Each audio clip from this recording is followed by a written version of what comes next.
एक शख्स अक्सर एक बूढ़ी औरत से अनार खरीदा करता था।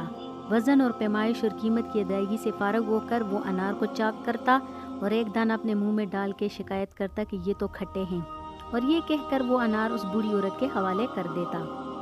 वो बुजुर्ग औरत एक दाना चख के कहती, ये तो बिल्कुल मीठा है, मगर तब तक वो खरीदार अपना थैला लेके वहाँ से जा चुका होता है। उस शख्स की जोजे भी हर बार उसके साथ ही होती थी। उसकी बीवी ने पूछा, जब उसके अनार हमेशा मीठे ही निकलते हैं तो ये रोज़ का ड्रामा कैसा?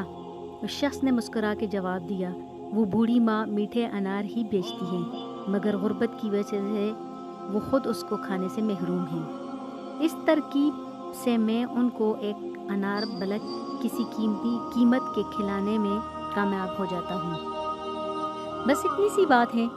उस बूढ़ी औरत के सामने एक सब्जी फरोश औरत रोज़ाना ये तमाशा देखती थी। सो वो एक दिन पूछ बैठी, ये आदमी रोज़ाना तुम्हारे अनार में नुक्स निकाल देता है और तुम हो कि हमेशा एक जायद अनार वज़न करती हो, क्या वजह है? ये सुनकर बूढ़ी औरत के लबों पर मुस्कुराहट फैल गई और वो गोया हुई, मैं जानती हूँ कि वो ऐसा मुझे एक अनार खिलाने के लिए करता है, और वो ये सोच बैठा है कि मैं उससे बेगाना हूँ।